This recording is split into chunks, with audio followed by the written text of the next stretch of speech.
ಮೃಗಂತ್ರ ಮತ್ತೊಮ್ಮೆ ಸ್ವಾಗತ. ನಾವು ಚರ್ಚೆಯನ್ನು ಮುಂದುವರಿಸೋಣ. ನಂದಿನಿ ಅವರೇ, ತಾವು ಯಾವ ರೀತಿಯಾಗಿ ನೋಡ್ತೀರಿ ಈ ಒಂದು ಕೆರೆಗಳನ್ನು ತುಂಬಿಸುವಂತಹ ಒಂದು ಯೋಜನೆಯನ್ನ ಈ ನೀರಾವರಿ ಇಲಾಖೆ ಮೂಲಕವಾಗಿ, ಜಲಸಂಪನ್ಮೂಲ ಇಲಾಖೆ ಮೂಲಕವಾಗಿ ಪ್ರಕಟಿಸಿರ್ತಕ್ಕಂಥದ್ದು, ಇದು ಎಷ್ಟು ಮಟ್ಟಿಗೆ ಅನುಕೂಲ ಆಗುತ್ತೆ?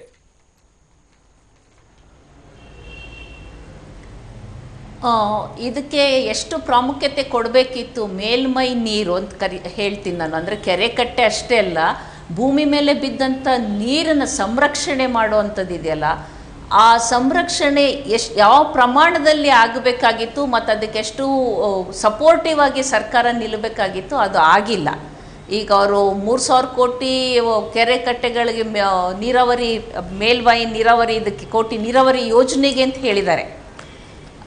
ಇಲ್ಲಿ ನೀರಾವರಿ ಯೋಜನೆ ಅಂತ ಹೇಳಿದ್ರೆ ನೀರು ಹರಿಸ ಯೋಜನೆನೂ ಒಳಗೊಂಡಂತೆ ಇರುತ್ತಲ್ಲಿ. ಹೌದು, ಈ ಥರದನ್ನ ನಾವು ಕೇಳ್ತಾ ಇದ್ದೀವಿ. ರೈತ ಸಮುದಾಯದಿಂದ ನಾವು ಕೇಳೋದು, ಮೇಲ್ಮೈ ನೀರು ಏನು ಬರುತ್ತೆ ಅದನ್ನು ಸಂರಕ್ಷಿಸಿ ಅದನ್ನು ಸದುಪಯೋಗ ಪಡಿಸ್ಕೊಳ್ಳುವಂಥ ಶಕ್ತಿ ರೈತರು ಕೊಡಬೇಕೇ ಹೊರತು, ಈ ಕೇಶವ್ ಅವ್ರು ಹೇಳ್ತಾ ಇದ್ರು ಹಲವಾರು ಯೋಜನೆಗಳು, ಅವ್ರಿಗೆ ಪೋಷಕಾಂಶದ ಊಟ ಕೊಡೋದ್ರಿಂದ ಹಿಡಿದು ಲ್ಯಾಪ್ಟಾಪ್ ಕೊಡೋದ್ರಿಂದ ಉಚಿತವಾಗಿ ಏನೇನು ಕೊಡ್ತಾರೆ ಅದೆಲ್ಲ ಒಳ್ಳೆ ಯೋಜನೆಗಳು ಅಂತ. ಅವೆಲ್ಲ ಯೋಜನೆಗಳನ್ನ ಪಡ್ಕೊಳ್ಳೋಂಥದ್ದು ಹೆಚ್ಚಿನ ಭಾಗ ರೈತ ಸಮುದಾಯದವರು. ನಮಗೆ ಕೊಡಿ, ಸಾಲ ಕೊಡಿ ಅಥವಾ ಮತ್ತೊಂದು ಕೊಡಿ ಅನ್ನೋದನ್ನು ಕೇಳೋದು ಬೇಡ, ಈ ಪರಿಸ್ಥಿತಿ ನಿರ್ಮಾಣ ಆಗೋದು ಬೇಡ. ನಾವು ಕೊಡಿ ಅನ್ನೋದನ್ನು ನಿಲ್ಲಿಸಿ ಅನ್ನದಾತರು ಅಂತ ಏನಾಗಿದ್ವಿ ಹಿಂದೆ, ಆ ಶಕ್ತಿನ ನಮಗೆ ತುಂಬುವಂಥ ಯೋಜನೆಗಳು ಬರಬೇಕಿತ್ತು. ಈಗಿಲ್ಲಿ ಕೃಷಿ ತರಬೇತಿ ಬಗ್ಗೆ ಮಾತಾಡಿದ್ದಾರೆ, ಮತ್ತು ನರಸಿಂಹಪ್ಪನವರು ಅದನ್ನು ಮಾತಾಡ್ತಾ ಕೌಶಲ್ಯ ತರಬೇತಿ ವಿಶ್ವವಿದ್ಯಾಲಯಗಳ ಬಗ್ಗೆ ಮಾತಾಡ್ತಾ ಇದ್ರು. ಇಲ್ಲಿ ಯಾವುದೇ ಒಂದು ತರಬೇತಿನ ನಾವು ರೈತರಿಗೆ ಕೊಟ್ಟ ಮೇಲೆ, ಈಗ ಉದಾಹರಣೆಗೆ ಇವ್ರು ಹೇಳಿದಾಗೆ ರೇಷ್ಮೆ ಕೃಷಿ ಬಗ್ಗೆನೇ ನಾವು ತರಬೇತಿ ಕೊಟ್ಟರು ಯುವಕರಿಗೆ, ಅವನು ರೇಷ್ಮೆ ಉತ್ಪಾದನೆ ಮಾಡ್ತಾನೆ. ಚೈನಾದಲ್ಲಿ ಒಬ್ಬ ರೈತ 100 ರೂಪಾಯಿನ ಆದಾಯನ, 100 ರೂಪಾಯಿ ಖರ್ಚನ್ನ ಮಾಡಿದರೆ ರೇಷ್ಮೆ ಉತ್ಪಾದನೆಗೆ, ಅವನು ಉತ್ಪಾದನೆ ಮಾಡೋದಕ್ಕೆ ಮುಂಚೆ 45 ರೂಪಾಯಿ ಅವನ ಅಕೌಂಟಿಗೆ ಬಂದು ಬಿದ್ದಿರುತ್ತೆ. ಅವರ ಜೊತೆ ನಮ್ಮ ತರಬೇತಿ ಹೊಂದಂಥ ಉತ್ಸಾಹ ಯುವಕರು ಅಥವಾ ರೈತರು ಏನೇ ನಾವು ಮಾಡಿದ್ರು ಆ ಸಬ್ಸಿಡಿ ಅಥವಾ ಆ ಪ್ರೋತ್ಸಾಹ ನಮಗೆ ಸಿಕ್ಕಿಲ್ಲದೆ ಇರೋದ್ರಿಂದ ಅವ್ರ ಜೊತೆ ನಾವು ಸ್ಪರ್ಧಿಸೋಕ್ಕಾಗಲ್ಲ. ಈ ಕಡೆ ಮಾರುಕಟ್ಟೆನೂ ನಮಗೆ ಭದ್ರ ಮಾಡಿಕೊಡ್ತಾ ಇಲ್ಲ, ಈ ಕಡೆ ನೀವು ಈ ಥರ ತರಬೇತಿಗಳಿರ್ಬೋದು ಮತ್ತೊಂದು ಇರ್ಬೋದು, ಅದಕ್ಕೆ ನಾವು ಏನು ಮಾಡ್ತೀವಿ ಅದಕ್ಕಾದ್ರೂ ನೀವು ಸೆಕ್ಯೂರಿಟಿ ಕೊಡ್ತಾ ಇಲ್ಲ. ಇಲ್ಲದೇ ಪ್ರಕೃತಿ ಸಹಜವಾಗಿ ಎಲ್ಲ ಸಂಪನ್ಮೂಲಗಳು, ಮಣ್ಣಿರ್ಬೋದು, ನೀರಿರ್ಬೋದು, ಬೀಜಗಳಿರ್ಬೋದು, ಎಲ್ಲ ಪರಿಕರಗಳು ನಾವು ಕೃಷಿಗೇನು ಉಪಯೋಗಿಸ್ತೀವಿ ಅದನ್ನಾದರೂ ರೈತರು ಹಿಡಿತದಲ್ಲಿ ಹಿಡ್ಕೊಳಕ್ಕೆ ಬಿಡ್ತೀರಾ? ಅದು ಇಲ್ಲ. ಈ ಗೊಬ್ಬರಕ್ಕೆ ಸಬ್ಸಿಡಿ ಕೊಡ್ತೀವಿ ಅಂತ ಹೇಳಿ ಯಾಕೆ ರಾಸಾಯನಿಕ ಗೊಬ್ಬರಗಳನ್ನ ತರ್ತಾ ಇದ್ದೀರಾ? ನಮ್ಮ ರಾಸಾಯನಿಕ ಮುಕ್ತ ಕೃಷಿನ ಪ್ರೋತ್ಸಾಹ ಕೊಡಿ. ಈಗ ಮಲ್ಟಿ ಎಂಥದ್ದು ಹಾಸ್ಪಿಟಲ್ ಬಗ್ಗೆ ಮಾತಾಡ್ತಾ ಹೇಳ್ತಾ ಇದ್ರು ನಮ್ಮ ಮಾನ್ಯ ಮುಖ್ಯಮಂತ್ರಿಗಳು. 5 ಜಿಲ್ಲೆನಲ್ಲಿ ಸೂಪರ್ ಸ್ಪೆಷಾಲಿಟಿ ಹಾಸ್ಪಿಟಲ್ಗಳನ್ನ ನಾವು ಉದ್ಘಾಟನೆ ಮಾಡಬೇಕು, ಅಲ್ಲಿ ಇದು ಮಾಡಬೇಕು ಅಂತ. ಆರೋಗ್ಯವಾಗಿ ಮನುಷ್ಯ ಇರೋದ್ರ ಬಗ್ಗೆ ಗಮನ ಕೊಡಬೇಕೆ ಹೊರತು ಇನ್ನೂ ನಾವು ಈ ಥರ ಹಾಸ್ಪಿಟ್ಲ್ಗಳ ಬಗ್ಗೆ ಹೋಗಬಾರ್ದು. ನಮಗೆ ಆರೋಗ್ಯ ಯಾವಾಗ ಸಿಗುತ್ತೆ? ಈ ರಾಸಾಯನಿಕಗಳನ್ನೆಲ್ಲ ಬಿಟ್ಟು ನಾವು ಕೃಷಿ ಮಾಡಿದಾಗ ಇವೆಲ್ಲ ಸಿಗೋದು. ಮಣ್ಣನ್ನು ಹಾಳು ಮಾಡ್ತಾ ಇದ್ದೀವಿ ರಾಸಾಯನಿಕಗಳನ್ನ ಉಪಯೋಗಿಸಿ. ರಾಸಾಯನಿಕ ಗೊಬ್ಬರ ಇರ್ಬೋದು, ಕೀಟನಾಶಕ ಇರ್ಬೋದು, ಅದ್ರ ಮೇಲೆ ಬಿದ್ದಂಥ ನೀರು ಕಲುಷಿತಗೊಳ್ತಾ ಇದೆ. ಭೂಮಿ ಮತ್ತು ನೀರು ಎರಡೂ ಹಾಳಾಗಿ ಮನುಷ್ಯನ ಆರೋಗ್ಯ ಹಾಳಾಗ್ತಾ ಇದೆ. ನೀವು ಹಾಸ್ಪಿಟಲ್ಗಳನ್ನ ಅಪ್ಡೇಟ್ ಮಾಡಿಕೊಂಡು ಸೂಪರ್ ಸ್ಪೆಷಾಲಿಟಿ ಹಾಸ್ಪಿಟ್ಲು ಮಾಡಬೇಕಾ, ಅಥವಾ ಮಣ್ಣು ನೀರನ್ನು ಶುದ್ಧೀಕರಿಸಿ ಅದರ ಆರೋಗ್ಯ ಕಾಪಾಡಿ ಭೂಮಿ ತಾಯಿ ಆರೋಗ್ಯದ ಮೂಲಕ ಜೀವಿಗಳ ಆರೋಗ್ಯ ಕಾಪಾಡಬೇಕಾ? ಇದನ್ನೇ ನಾನು ಹೇಳಿದ್ದು. ಒಬ್ಬ ಮುಖ್ಯಮಂತ್ರಿಯಾಗಿ ಅವರು ಬಡ್ಜೆಟ್ನ ಮಂಡನೆ ಮಾಡಬೇಕಾದ್ರೆ ಮುತ್ಸದಿತನನ್ನು ಯಾವ ಪ್ರಮಾಣದಲ್ಲಿ ತೋರಿಸ್ಬೇಕಾಗಿತ್ತು ಅದು ತೋರಿಸಿಲ್ಲ. ಉಚಿತವಾಗಿ ಏನನ್ನಾದರೂ ನಮಗೆ ಕೊಡೋದನ್ನು ಮೊದಲು ನಿಲ್ಲಿಸಬೇಕು. ನನಗೆ ಏನು ಬೇಕೋ ಅದನ್ನು ನಾವು ತಗೊಳ್ಳೋದಕ್ಕೆ ಬೇಕು. ಎಲ್ಲ ಉಚಿತವಾದ ಸೌಲಭ್ಯಗಳಲ್ಲಿ ಬಹುತೇಕ 70-75% ರೈತರ ಮಕ್ಕಳಿರ್ತಾರೆ. ಇನ್ನೂ ಯಾಕೆ ನಮ್ಮನ್ನು ಕೈ ಚಾಚಂಗೆ ಮಾಡ್ತೀರಾ? ನಾವು ಕೊಟ್ಟಂಥವರು ಹಲವಾರು 100 ವರ್ಷಗಳಿಂದ ಅನ್ನದಾತನ ಹೆಸರು ಸುಮ್ಮನೆ ಬಂದಿಲ್ಲ. ಬಿತ್ತಿ ಬೆಳೆದು ಬೇಯಿಸಿ ಬಡಿಸಿದ್ವಿ. ಇವತ್ತು ಯಾಕೆ ಕೈಯೊಡ್ಡ ಪರಿಸ್ಥಿತಿ ತರ್ತಿದ್ದೀರಿ? ಯಾವ ಕೃಷಿಕನೂ ರಾಸಾಯನಿಕ ಗೊಬ್ಬರಗಳನ್ನ ಹುಡ್ಕೊಂಡು ಹೋಗಲಿಲ್ಲ. ಇವತ್ತು ಹೊರದೇಶದಿಂದ ನಮಗೆ ಬಿತ್ತನೆ ಬೀಜದ ಕಂಪ್ನಿಗಳನ್ನ ಯಾವ ರೈತರು ನಾವೇ ಹುಡ್ಕೊಂಡು ಹೋಗಲಿಲ್ಲ. ಅವು ಬರೋದು ಬೇಕಾದ್ರೆ ಬೇಡ ಅಂತ ಹೇಳಿ ಪ್ರೊಫೆಸರ್ ನಂಜುಂಡಸ್ವಾಮಿ ಅವರು 80ರ ದಶಕದಲ್ಲೇ ಹೇಳಿದರು, ಮುಂದೆ ನಾವು ದಾಸರಾಗ್ತೀವಿ ಬೀಜಕ್ಕೆ ಅಂತ. ಬೀಜದ ದಾಸವಾಳ ಆಗೋಕ್ಕಿಂತ ರೈತರಿಗೆ ಇನ್ನೇನು ದೊಡ್ಡ ಅವಮಾನ ಇದೆ. ಇದನ್ನೇ ನಾ ಹೇಳೋದು, ಬಡ್ಜೆಟಲ್ಲಿ ಈಗ ಅವ್ರು ಎಲ್ಲವನ್ನೂ ಹೇಳ್ತಾ ಇದ್ದಾರೆ. ಈಗ ಟಗರು ಒಳ್ಳೆ ಬಿತ್ತನೆ ಬೀಜದ ಟಗರುಗಳಾಗಬೇಕು ಅಂತ ಎಂತೆಂಥ ಒಳ್ಳೆ ತಳಿಗಳಿದ್ವು ನಮ್ಮಲ್ಲಿ. ಆ ಮಾಂಸ ತಿಂತಾ ಇದ್ರೆ ಬಹುಶಃ ಮಾಂಸಾಹಾರಿಗಳಿಗೆ ಗೊತ್ತದ್ದು, ನಾವು ಮಾಂಸ ತಿಂತಾನೆ ಪತ್ತೆ ಮಾಡಿಬಿಡ್ತೀವಿ. ಇದು ಎಳೆ ದಪ್ಪ ಇದೆ, ಮಾಂಸದ ಎಳೆ, ಇದು ಸಣ್ಣ ಇದೆ, ಇದು ಬನ್ನೂರು ಕುರಿ ಅಂತ. ಅಂದರೆ ಅದದ್ದೇ ಆದ ಒಂದು ಗುಣಗಳಿತ್ತು, ಅವನ್ನು ಸಂರಕ್ಷಣೆ ಮಾಡಬೇಕು. ಈಗ ಇಲ್ಲಿ ಹೇಳ್ತಾ ಇದ್ದಾರೆ ಇನ್ನೂ ಒಂದಷ್ಟು ಕೇಂದ್ರಗಳನ್ನ ತೆರಿಬೇಕು ಅಂತ. ನಾನು ಹಲಗೂರು ಟಗರು ಕೇಂದ್ರಕ್ಕೂ ಹೋಗಿದ್ದೀನಿ, ನಾಗಮಂಗ್ಲಕ್ಕೂ ಹೋಗಿದ್ದೀನಿ. ನನಗೊಂದು ಬಿತ್ತನೆ ಬೀಜದ ಟಗರು ಕೊಡಿ, ನನ್ನ ಹತ್ರ ಇಷ್ಟು ಕುರಿ ಇದೆ ಅಂತೆಲ್ಲ ಮಾಹಿತಿ ಕೊಟ್ಟು ಕಾಯ್ತಾ ಇದ್ದೀನಿ. ವರ್ಷಗಳು ಉರುಳ್ತಾ ಇದೆ, ತಿರ್ಗಾ ಹೋಗಬೇಕು.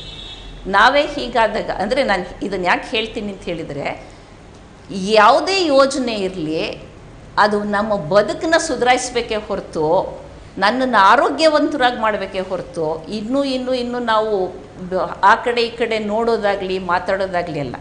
ಈಗ ಸಾಲದ ಬಗ್ಗೆನೂ ಹೇಳ್ತಾ ಇದ್ರು, ಆಯಿತು ಸಾಲ ಮನ್ನಾ ಮಾಡೋಕ್ಕಾಗಲ್ವಾ, ಬೇಡ, ಒಳ್ಳೆ ಮಾರುಕಟ್ಟೆ ಕೊಡ್ತೀರಾ.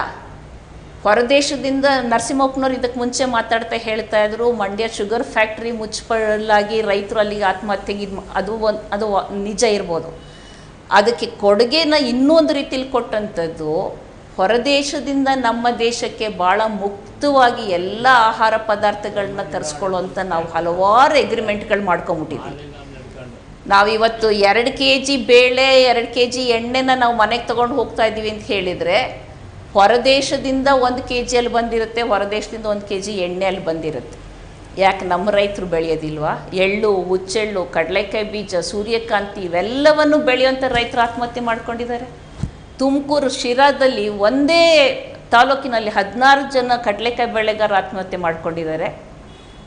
ಚಿತ್ರದುರ್ಗ ಜಿಲ್ಲೆಯಲ್ಲಿ ಹಿರಿಯೂರು ತಾಲೂಕಿನಲ್ಲಿ ಇವತ್ತಿಗೂ ಇದು ನೆನ್ನೆ ಮೊನ್ನೆ ವಿಷಯ ಇದು, ಈಗ 1 ತಿಂಗಳಿಂದ ಒಂದು ಟ್ಯಾಂಕ್ ನೀರಿಗೆ 250 ರೂಪಾಯಿ ಕೊಟ್ಟು ಅದನ್ನು ಕೃಷಿ ಹೊಂಡಗಳಿಗೆ ಪ್ಲಾಸ್ಟಿಕ್ ಕವರ್ ಹಾಕಿ ಅದರಲ್ಲಿ ನೀರು ತುಂಬಿಸಿ ಅದಕ್ಕೆ ಡ್ರಿಪ್ ಇರಿಗೇಷನ್ ಮಾಡಿ ಅವ್ರ ಬೆಳೆನ ರೈತರು ಉಳಿಸ್ಕೊತಾ ಇದ್ದಾರೆ.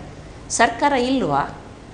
ಒಬ್ಬ ರೈತನಿಗೆ ಆ ಶಕ್ತಿ ಬಂದು ಅವನು ಅದನ್ನು ಮಾಡ್ತಾ ಇದ್ದಾನೆ ಅಂತ ಹೇಳಿದರೆ, ಯೋಜನೆಗಳ ಮೇಲೆ ಯೋಜನೆಗಳು, ಅದಕ್ಕೊಂದಷ್ಟು ಬಿಡುಗಡೆಗಳು, ಹಣ ಸಂದಾಯ ಮಾಡೋದು, ಅದನ್ನು ಮತ್ತೆ ಬಳಕೆ ಮಾಡ್ಕೊಳ್ಳೋದ್ರಲ್ಲಿ ಹಲವಾರು ಸುತ್ತಿ ಬಳಸಿ ಮಾರ್ಗಗಳು, ಇದಲ್ಲ ಸರ್ಕಾರ ಯಾಕೆ ಬೇಕು, ಯಾಕೆ ಇರಬೇಕು ಅನ್ನೋದನ್ನು ಒಬ್ಬರು ಮುಖ್ಯಮಂತ್ರಿ ಅದರಲ್ಲೂ ಅವ್ರ ಬಡ್ಜೆಟ್ನ ಮಂಡನೆ ಮಾಡ್ಬೇಕಾದ್ರೆ ಇವೆಲ್ಲವನ್ನು ಗಮನದಲ್ಲಿ ಇಟ್ಕೊಂಡು ಮಾಡಬೇಕಿತ್ತು ಅನ್ನೋದು ನನ್ನ ನಿರೀಕ್ಷೆ. ಎಸ್ ನಂದಿನಿ ಅವರೇ, ಮಾತಾಡ್ತೀನಿ ನಿಮ್ಮ ಜೊತೆಗೆ. ಒಂದೇ ಮಾತು ಹೇಳಬೇಕು ನಾನು. ಇವಾಗ ನೋಡಿ, ಈ ಬಡ್ಜೆಟ್ ಪ್ರೆಸೆಂಟ್ ಮಾಡ್ತಾರಲ್ಲ, ಪ್ರತಿಯೊಂದು ವರ್ಷವೂ new projects, new infrastructure, new colleges, new buildings ಮಾಡ್ತಾರಲ್ಲ.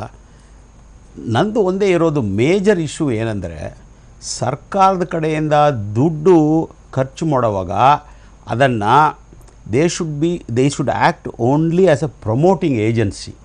ನಾವು ಮಾಡ್ತೀವಿ, ನಾವು ಮೆಡಿಕಲ್ ಕಾಲೇಜ್ ಕಟ್ತೀವಿ ಅಂತ ಇವಾಗ ಹೇಳಿದ್ದಾರೆ, ಸ್ಪೆಷಾಲಿಟಿ ಹಾಸ್ಪಿಟಲ್ಸ್ ಮಾಡ್ತೀವಿ, ಮೆಡಿಕಲ್ ಕಾಲೇಜ್. ಇದು ಇವತ್ತು ಹೇಳಿದ್ರೆ ಅದು ಆ್ಯಕ್ಚುಲಿ ಆಗಿ ಮುಗಿಸ್ಲಿಕ್ಕೆ ಮಿನಿಮಮ್ 10 years ಆಗುತ್ತೆ. ಆ 10 yearsಲ್ಲಿ ಏನೇನು ಚೇಂಜಸ್ ಆಗುತ್ತೆ, ಎನ್ವೈರ್ಮೆಂಟಲ್ ಚೇಂಜಸ್ ಆಗುತ್ತೆ, ಯಾರು ಇರ್ತಾರೆ ಸರ್ಕಾರದಲ್ಲಿ, ಯಾರು ಬರ್ತಾರೆ, ಯಾರು ಹೋಗ್ತಾರೆ ಹೇಳೋಕ್ಕಾಗೋದಿಲ್ಲ.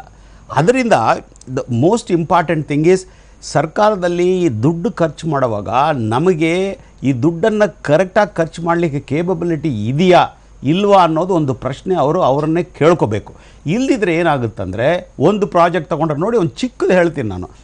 ಹೋದ 10 ವರ್ಷದಿಂದ ಸಿಗ್ನಲ್ ಫ್ರೀ ಕಾರಿಡಾರ್ ಅಂತ ಒಂದು ಕೇಳ್ತಾನೇ ಇದ್ದೀವಿ. ಏನು ಅಲ್ಲಿ ಸಿಲ್ಕ್ ಬೋರ್ಡ್ ಸರ್ಕಲಿಂದ ಬ್ರಿಗೇಡ್ ರೋಡ್ವರೆಗೂ ಸಿಗ್ನಲ್ ಫ್ರೀ ಕಾರಿಡಾರ್ ಮಾಡ್ತೀವಿ, ಯಡಿಯೂರಪ್ಪ ಅವರು ಬಂದಾಗಿಂದ ಹೇಳ್ತಾ ಇದ್ದಾರೆ, BBMPನಲ್ಲಿ ಮಾಡ್ತೀವಿ. ಇವಾಗವರೆಗೂ ಏನೂ ಆಗಿಲ್ಲ. ಒಂದು ಚಿಕ್ಕದು ಅಂಡರ್ ಪಾಸ್ ಮಾಡಿದ್ರು, ಬಿಟ್ಬಿಟ್ರು. ಅದರಿಂದ ನಮ್ಮ ಕೇಪಬಿಲಿಟೀಸ್ ಏನಿದೆ ಅದನ್ನು ಫಸ್ಟ್ ಅರ್ಥ ಮಾಡ್ಕೋಬೋದು. ಓಕೆ, ನಾನೇನಾದರೂ ಮಾಡಲಿಕ್ಕೆ ಹೋಗ್ತೀನಿ ಅಂದರೆ ಗೌರ್ಮೆಂಟ್ ಸಬ್ಸಿಡಿ ಕೊಡುತ್ತೆ, ನೀನು ಮಾಡಪ್ಪ, ನೀನು 10 ಕೋಟಿ ಖರ್ಚು ಮಾಡೋ, ನಾವು ಬೇಕಿದ್ರೆ ಸ್ವಲ್ಪ ಕೊಡ್ತೀವಿ ಅಂತ ಹೇಳಿದ್ರೆ ಅದು ಇಂಪ್ಲಿಮೆಂಟ್ ಆಗುತ್ತೆ. ಸರಿ, ಸರ್ಕಾರನೇ ಮಾಡ್ತೀನಿ, ನಾನೇ ಮಾಡ್ತೀನಿ. ಅದೇ ನೋಡಿ, ಈ ಕ್ಯಾಂಟೀನು, ಅಮ್ಮ ಕ್ಯಾಂಟೀನು ತಮಿಳ್ನಾಡಲ್ಲಿದೆ, ನಮ್ಮ ಕ್ಯಾಂಟೀನ್ ಇಲ್ಲಿ ಮಾಡ್ತಾರೆ. ಅದನ್ನು ರನ್ ಮಾಡಬೇಕಾದ್ರೆ ಇಟ್ಸ್ ಅ ಸರ್ವಿಸ್ ಇಂಡಸ್ಟ್ರಿ. ಒಂದು ಕ್ಯಾಂಟೀನ್ ರನ್ ಮಾಡಬೇಕಾದ್ರೆ ಅವ್ರು ಹೇಳಿರೋ ಥರ ಯು ರಿಕ್ವೈರ್ 40 to 50 ಪೀಪಲ್. ಅದನ್ನು ಹೆಂಗೆ ಆರ್ಗನೈಸ್ ಮಾಡ್ತಾರೆ ಇವರು? ಎಲ್ಲಿ ಅವ್ರು ಪ್ರೈವೇಟು ಔಟ್ಸೋರ್ಸ್ ಮಾಡಲಿ ಆಗುತ್ತೆ, ಔಟ್ಸೋರ್ಸ್ ಮಾಡಿದ್ರೆ ಮಾಡ್ಬೋದು. ಇಲ್ಲದಿದ್ರೆ ನಾನೇ ಮಾಡ್ತೀನಿ, ಸರ್ಕಾರನೇ ಮಾಡ್ತಾರೆ, ನಮ್ಮಲ್ಲಿ ಕೇಪಬಿಲಿಟೀಸ್ ಇದೆ ಅಂದರೆ ಅದು it is not going to work out. But ಇದರಲ್ಲಿ 1-2-3 ವಿಷಯ, ಈ ಪಾಲಿಸಿ ಫಾರ್ ಹೈಟೆಕ್ ಅಂತ ಒಂದು ಬಂದಿದೆ ಇಲ್ಲಿ. ಹೌದು, that is one thing which is visionary. ಅದನ್ನು ನಾವು ನಂಬ್ಕೋಬೇಕು. ಯಾವ ಸ್ಟೇಟಲ್ಲೂ ಇನ್ನೂ ಈ robotics, artificial intelligence, 3D printing, automated manufacturing, ಇದರ ಬಗ್ಗೆ ಬರೀ ನಾವು ಓದ್ತಾ ಇದ್ದೀವಿ ಹೊತ್ತು ಅದರ ಬಗ್ಗೆ ಯಾರೂ ಏನೂ ಮಾತಾಡಿಲ್ಲ ಇಷ್ಟುವರೆಗೂ. ಬಟ್ ನಮ್ಮ ಸರ್ಕಾರದಲ್ಲಿ ಒಂದು ಪಾಲಿಸಿ ತರ್ತೀವಿ ಇದ್ರ ಬಗ್ಗೆ ಅಂತ ಹೇಳಿದ್ದಾರೆ. It's a very good thing. At least ಅದ್ರ ಬಗ್ಗೆ ಯೋಚನೆ ಮಾಡ್ತಾ ಇದ್ದಾರಲ್ಲ ಸಿದ್ದರಾಮಯ್ಯ ಅವರು, ತುಂಬ ಸಂತೋಷ ಆಗುತ್ತೆ. ಎಸ್, ಮಾತನ್ನ ಮುಂದುವರಿಸೋಣ. ಬೆಂಗಳೂರಿನ ಅಭಿವೃದ್ಧಿಗಾಗಿ ಕೊಟ್ಟಿರ್ತಕ್ಕಂತಹ ಯೋಜನೆಗಳು ಇದು ಎಷ್ಟರ ಮಟ್ಟಿಗೆ, ಯಾಕಂದರೆ ಕಳೆದ ವರ್ಷನೇ ಕೋಲಾರದ ಕೆರೆಗಳಿಗೆ ನೀರು ತುಂಬಿಸೋದಕ್ಕೆ ಬೆಂಗಳೂರಿನಲ್ಲಿ ಇರ್ತಕ್ಕಂತಹ ಏನು ಕಲುಷಿತಗೊಂಡಿರ್ತಕ್ಕಂತಹ ನೀರನ್ನು ಶುದ್ಧೀಕರಿಸಿ ಶುದ್ಧೀಕರಣ ಮಾಡ್ತೀವಿ, ಅದರ ಮೂಲಕವಾಗಿ ಕಳಿಸ್ತೀವಿ ಅಂತ ಕೇಳಿದರು. ಆದರೆ ಬೆಳ್ಳಂದೂರು ಕೆರೆಯಲ್ಲಿ ಇದರ ಕೆಲಸವನ್ನು ಶುರು ಮಾಡಿ ಇನ್ನೂ ಕೂಡ 15 ದಿವಸ ಆಗಿಲ್ಲ. ಕಳೆದ ವರ್ಷ ಹೇಳಿರ್ತಕ್ಕಂಥ ಬಜೆಟ್ನಲ್ಲಿ ಹೇಳುವಂಥದ್ದು ಈಗ ನೊರೆ ಇನ್ನೂ ಕೂಡ ತಗ್ಗದೇ ಇಲ್ಲ, ಅಲ್ಲಿ ಬೆಂಕಿ ಬೀಳೋದು ನಿಲ್ಲೋದಿಲ್ಲ. ಹಾಗಾದ್ರೆ ಯಾವಾಗ ಯೋಜನೆಗಳು ಆರಂಭ ಆಗುತ್ತೆ, ಯಾವಾಗ ಮುಗಿಯುತ್ತೆ, ನಿಜಕ್ಕೂ ಕೂಡ ಹೇಳಿರ್ತಕ್ಕಂಥ ಏನಾದ್ರು ಅನುಷ್ಠಾನ ಆಗುತ್ತಾ? ಫೆಬ್ರವರಿ ಮತ್ತು ಮಾರ್ಚ್ ತಿಂಗಳಲ್ಲಿ ಏನೇ ವೇಗವನ್ನು ಕೊಟ್ಟರು ಕೂಡ ಮಾರ್ಚ್ ತಿಂಗಳಲ್ಲಿ ಏಪ್ರಿಲ್ ತಿಂಗಳಲ್ಲಿ ನಿಂತು ಹೋಗ್ತಕ್ಕಂಥ ಬಜೆಟ್ನಿಂದ ಏನನ್ನ ಸಾಧಿಸೋದಕ್ಕೆ ಸಾಧ್ಯ ಆಗುತ್ತೆ ಅನ್ನೋದೇ ದೊಡ್ಡ ಪ್ರಶ್ನೆ ಇರುತ್ತೆ. ಇದರ ಬಗ್ಗೆ ಮಾತ್ರ ಮುಂದುವರಿಸೋಣ. ಚಿಕ್ಕ ಬ್ರೇಕ್ ನಂತರ